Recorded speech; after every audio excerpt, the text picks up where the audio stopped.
Hello and welcome back to Hagan's New Jersey PIP Tips, where we bring you monthly segments on New Jersey auto insurance personal injury protection, otherwise known as PIP. We're in the dog days of summer, as we're here in August. Kids are starting to go back to school, whether college or elementary. So a lot's going on. We hope you are enjoying this summer and can before it's over. Today we're going to be talking about the GEICO Class Action. I got some disappointing information on that, but I'll explain where we're at. Also going to be talking about the possible PIP limits increase for the minimum. And then finally about the pre-proposal of the New Jersey fee schedule, which is well overdue. Of course, we have our featured provider of the month, Northeast Spine and Wellness Center. And then we'll be picking our new winner for next month. So let's get right to it and beat this heat.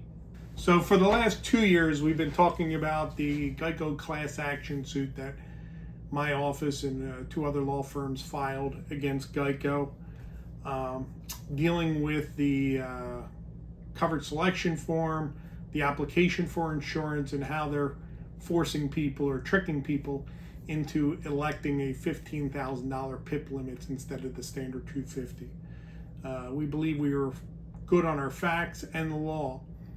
Unfortunately, after sitting around for over a year, where GEICO filed a motion for summary judgment, nothing happened with the federal courts for a year. They finally scheduled oral arguments. They were last Wednesday, and unfortunately, the court actually ruled in GEICO's favor, finding summary judgment granted, and the case for now is dead. Now, this was somewhat surprising, although the way the oral argument started off with an attack coming towards us, even though it was the defense, GEICO's motion. 2 hours of oral arguments, and the judge the next day gave the ruling. We're looking at our recourses right now, whether we're going to appeal, other avenues, whether we, file as a different case with a different lead plaintiff. We'll see what we're going to do, and we'll keep you advised of it. Largely, the court felt that they complied with the statutes and the regulations, and that there was no disputed material facts. Which in my opinion was shocking because, one, we had disputed facts. They contended our insured, our client, signed a covered selection form and filled it out and did it properly, and that they gave access to a covered selection form and buyer's guide during the application process. There was facts that disputed that. Our client specifically could recall that she never signed a coverage selection form, never saw it, never filled it out, never signed it. Although she couldn't remember the process she went through online from 8 years prior, she does remember specifically she never saw this form and signed it. And in fact, they somewhat admit that, in that they say, well, we don't do it during the application process, which is the second error, because by law they're supposed to do it during the application process. But they say, well, we got after the fact, we got her to sign this partially completed covered selection form by clicking on a box that said she gives permission for them to put her signature elsewhere without seeing the form. So there was disputed facts, there was disputed law. On a summary judgment motion, the court is supposed to view the motion and the evidence in the light most favorable for the non-moving party, meaning us, and in terms of whether it's disputed facts. And so if there's a credibility issue or a balancing of evidence, that should be left to a jury and not done on a summary judgment motion. Additionally, we believe the court got the law wrong, in that they felt that they didn't have to get it during the application process, that it didn't have to be in the form, that it didn't have to be in a specific order. So there was enough to dispute there. We had evidence that their own records demonstrated that after this alleged signature occurred electronically, without ever seeing the document, filling it out, or actually putting a signature on the document electronically. There was notes afterwards that says it wasn't done in their own internal notes. So their own evidence was conflicting at best. So we're reviewing our options. We'll keep you updated. I'm not going to let this issue go. It's going to come to the attention of the Department of Banking Insurance, who hopefully will take action. They have occasionally in the past, although very distant past, with different insurance companies, when they find them violating the clear statute, which requires, among other things, that all applicants shall indicate their elections of their coverages on a coverage selection form and sign and returning to the insurance carrier. So I think that's the fundamental thing that GEICO did wrong then and continues to do today. So I'll ask for your help also, depending on which course of action we end up taking. Please, if you or anyone you know has a GEICO insurance policy and have been involved in an accident, and they come to find out that they only have $15,000 worth of PIP limits, and they did not sign what's called a coverage selection form and went through the process, please reach out to my office. I think I've mentioned it in the past, but I'm really strongly encouraging, if you know these GEICO insureds who, in my opinion, been taken advantage of, misled, they obfuscate the process by hiding it, not showing the forms, not actually having you mark it on a coverage selection form, but rather do drop-down boxes. But by all means, please email me at sean@seanhaganlaw.com or call me at 732-722-2911. I'd be happy to speak to either you or someone you know who's had this similar process. I have other cases, and I'll be reaching out to all of them to see what their experience was and whether it met the requirements of the statute. Case law in the past have specifically says the insurance carrier must comply with meticulous compliance with these regulations and statutes, which they did not do here. But we'll see. It's unfortunate. 2 years of litigation quickly came to an end, especially after it's sitting, having nothing done for over a year. And I'll move on from that.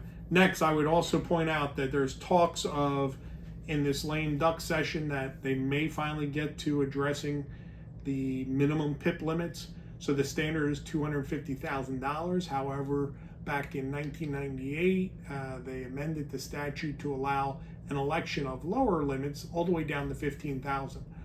I've read the legislative history, and the reason they gave back then of giving this option, although it was supposed to be clearly laid out on a coverage selection form so they could make an informed choice, but they said back in 1998 that 90% of the claims were under $15,000, with the average being, I think, around $10,000, all claims falling under that amount. And so maybe back then $15,000 seemed like it was sufficient enough as a minimum, as an election, even though when they were talking about giving this option, going from $250 down to $15, giving up $235,000 worth of PIP coverage, even then they knew it was only going to save anywhere from $10 to $30 a year, which is disappointing that they even allowed it in the first place. But clearly $15,000 today is not enough. The price of inflation is going through the roof. Medical expenses are higher than ever. And in fact, that leads me into my next topic, is there's a pre-proposal for a new PIP fee schedule. It hasn't officially been proposed yet. However, the Department of Bank Insurance has provided an advance copy and looking for input from key, what they call people who have interest in the process. So this is before they officially propose it. They're looking for some feedback to try to button it up before they propose it. I've looked through it. I'm still going through it further. There's some good things. Some prices are finally going up. Again, this is 12, 13 years overdue. And hopefully it will move quickly and not take another year or two to pass. But, the fees have gone up some. I don't know if they've gone up the way the inflation has gone up over the last 13 years. One of the things, the daily maximum is going to increase from the $105 to, I believe off the top of my head, $140 or $145. There was talk that there was going to be two separate, where you could treat for two different types of injuries with, like, for example, chiropractic and acupuncture, and each one would get the separate daily maximum. I didn't see that in the writing. There's a lot more codes on the fee schedule, codes that were not on there previously. They feel that they have enough information. So I'm going to go through the pre-proposal. Of course, I'll also give an official comment on the proposal when it comes out. I did see quickly there was a couple errors, like, for example, an EMS unit. I believe they're giving a price for a rental even though it's for a sale. They're going back to the Medicare rates. They get the 10s right, but they don't have the EMS right. They're allowing additional procedures in surgery centers pursuant to the Medicare rule, and they're actually going to say if the Medicare rule changes and allows additional procedures, they'll allow it without having to amend the statute. So there's some positive there in that the prices are going up, but some are going down because some things that were on UCNR, because they didn't have an item on the fee schedule, are now getting a new price, and it's substantially lower than what doctors were getting paid previously for PIP. They've relied on Fair Health. We'll look to see if those numbers are accurate compared to the Fair Health they actually used, which they call Fair Health 75, compared to the Fair Health consumer lookup that any consumer can go online and check out to see what a reasonable price should be for a particular procedure or CPT code. So we'll be doing that analysis. Again, if you want to have any input, you're concerned, please always welcome to contact me to discuss. If you want a copy of the pre-proposal, I can get that to you. Again, call or email me and I'd be happy to share that. So there's at least hope that we're finally getting around to addressing this well overdue fee schedule, as I've been talking about for years. So next, I want to talk about our featured provider of the month, Northeast Spine and Wellness Center. As you can see here from their website, they're located in Clark, New Jersey. They're conveniently located near the Garden State Parkway and the New Jersey Turnpike. That's their main location. They do have some satellite offices that are available either upon appointment or certain days. You can find that all here on their website. They have multiple specialties: medical, chiropractic, physical therapy, acupuncture, with a vast amount of services and techniques and treatments that they offer.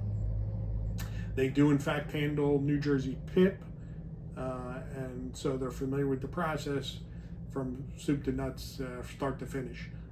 So again, they're a very excellent practice to treat with if you're injured in an accident, or if you just are having some injuries or discomfort or sicknesses, illnesses. If you need to schedule an appointment, you can go to their website here. Additionally, you can call 732-827-0800, or as always, you can always contact me and I can facilitate you getting an appointment with them. They do take lots of insurance along with auto. So congratulations, Northeast Spine and Wellness Center. So next, as always, we do our monthly drawing to see who the next featured provider of the month is. You get entered by communicating with my office anyway, whether it's a phone call, email, fax, send a letter, stop in. I had a doctor stop in this morning just to say hello, who was in the area.